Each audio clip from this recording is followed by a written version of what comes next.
विलासपुर गांव में दो मित्र रहा करते थे। उन दोनों की मित्रता बहुत घनिष्ठ थी। दोनों एक दूसरे के बगैर कोई काम नहीं करते थे। उज्ज्वल बहुत ही मेहनती था, जबकि आकाश धार्मिक प्रगति का था। वो भगवान को सब कुछ मानता था। भाई आकाश, अब हमें भी कुछ जीवन यापन के बारे में सोचना चाहिए। चिंता क्यों करते हो? हम लोग अब तक किसी का बुरा नहीं किया है। भगवान हमारी मदद जरूर करेगा। भाई, तुम्हारा विश्वास अपनी जगह है, लेकिन हमें भी कुछ करना चाहिए। अरे भाई, सब ऊपर वाले पर छोड़ दो। पर ऐसी तो हमारी सारी जमा पूंजी भी एक दिन खत्म हो जाएगी। फिर हम क्या करेंगे? जैसे अब तक भगवान ने हमारी सारी मदद की है, आगे भी अवश्य ही करेंगे। नहीं भाई, हमें इस विषय में गंभीरता से सोचनी होगी। मैं मुखिया जी से बात करता हूँ। उज्ज्वल और आकाश मुखिया जी को अपनी समस्या बताने के लिए मुखिया के पास जाते हैं। उज्ज्वल बेटा, तुम्हारा सोचना बिल्कुल सही है। हाँ मुखिया जी, आप ही हमें कोई रास्ता दिखाइए। अब हम दोनों का आपके सिवा इस दुनिया में कोई नहीं है। अरे उज्ज्वल, मुखिया जी के अलावा भगवान भी तो है हमारे साथ। आकाश, भगवान तो हमेशा सबके साथ होता है, लेकिन उज्ज्वल का सोचना बिल्कुल सही है। फिर आप ही बताइए, हमें क्या करना चाहिए? तुम दोनों मिलकर कोई नौकरी या व्यापार क्यों नहीं कर लेते हो? नहीं काका, हमें तो मेरी पूजा पाठ में दिक्कत होगी। मैं अपने ठाकुर जी की भक्ति नहीं छोड़ सकता हूँ। काका, फिर गांव में कोई ऐसा व्यवसाय भी तो नहीं है जिसे हम दोनों मिलकर कर सके? फिर तो एक ही रास्ता बचता है। वो क्या काका, जल्दी बताइए। तुम दोनों मिलकर कुछ खेत ले सकते हो। इससे तुम्हें गांव छोड़कर भी नहीं जाना होगा। ये ठीक है काका, हम दोनों मिलकर कर सकते हैं। हाँ काका, ये ठीक है। हम दोनों मिलकर खूब मेहनत करेंगे, धीरे धीरे पैसे बचाकर और अधिक खेत ले लेंगे। फिर मजदूरों से काम करवाकर खुशी जीवन जिएंगे। मुखिया जी ने उन दोनों को 1 बीघा जमीन दिलवा दिया। उज्ज्वल ने उन जमीन पर दिन रात खूब मेहनत किया। दूसरे और आकाश ईश्वर से अच्छी फसल होने की प्रार्थना करता है। भाई, तुम भी थोड़ी मदद करो। मैं दिन रात खेत में लगा रहता हूं। अरे भाई, मुझे अपने पूजा पाठ से समय ही नहीं मिलता है, कैसे मदद करूं? देखो भाई, हमने अपनी मेहनत से फसल तो तैयार कर दिया, अब इसकी रखवाली की जिम्मेदारी तुम्हारी है। भला मैं कैसे कर सकता हूं? मुझे तो सुबह 4 बजे ठाकुर जी को भोग लगाना होता है, उन्हें स्नान कराकर उनका श्रृंगार करना होता है। ऐसे तो हमारे सारे फसल को जंगली जानवर खा जाएंगे। अरे भाई, तुम व्यर्थ में ही चिंता कर रहे हो। मैं ठाकुर जी से अच्छे फसल व उनके सुरक्षा की प्रार्थना करता हूँ। इसी तरह समय बीतता गया। कुछ दिनों के बाद उनकी फसल पककर तैयार हो गए, जिनको उन्होंने बाजार में बेच दिया। उन्हें उनके अच्छे पैसे भी मिले। घर लौटकर आने पर मुझे इस धन का ज्यादा हिस्सा मिलना चाहिए। ये तो गलत बात है, क्योंकि मैं दिन रात खेत में मेहनत किया है।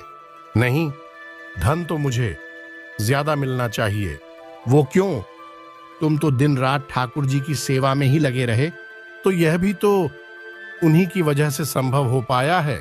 खेत मैंने जोता, बीज मैंने बोए, फसल को पानी मैंने दिया, फसल की सुरक्षा भी मैंने किया, यहां तक कि फसल काटकर बाजार तक भी मैं गया। हमने भी तो ठाकुर जी से अच्छे फसल और अच्छे पैसे मिलने की दिन रात प्रार्थना किया। ठाकुर जी के बगैर कुछ भी संभव नहीं है। इसी तरह पैसों की बंटवारे को लेकर दोनों में बहस बढ़ते गए। अंत में वे दोनों इसके फैसले के लिए मुखिया जी के पास आते हैं। दोनों सारी बात मुखिया जी को बताते हैं। मुखिया काका, आप इस बात का फैसला करो। हाँ काका, हमें आप पर पूरा भरोसा है, आप सही फैसला करेंगे। अब आप ही बताओ। किसे ज्यादा धन मिलना चाहिए। ठीक है, अब तुम दोनों लड़ना बंद करो। मैं कल इसका फैसला करूंगा। काका, कल क्यों, अभी क्यों नहीं? इससे पहले तुम दोनों को मेरा एक काम करना होगा।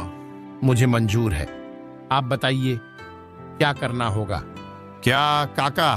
ओ सामान के 2 बोरी देख रहे हो?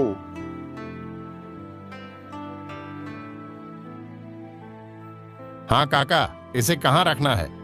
रखना नहीं, इसे एक एक तुम दोनों को अपने साथ ले जाना है। इसका हम क्या करेंगे?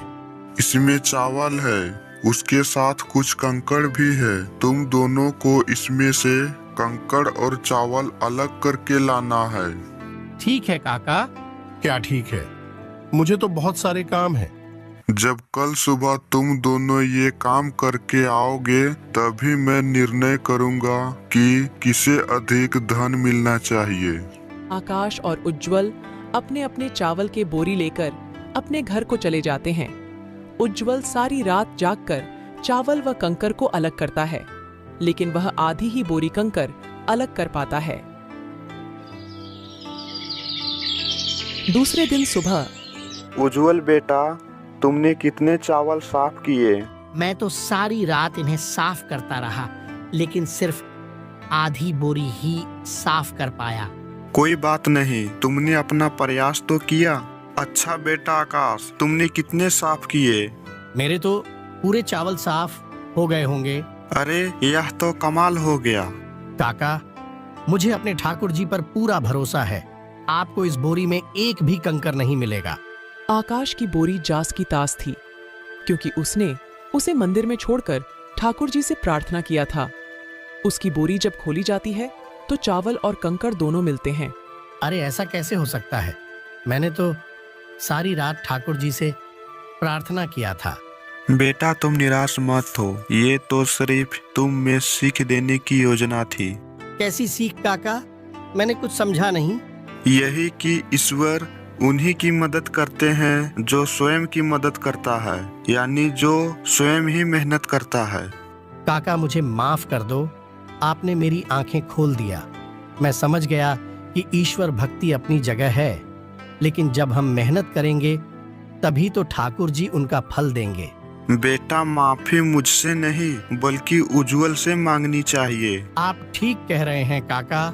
मेरे भाई उज्जवल, मुझे माफ कर दो, मैं गलत था।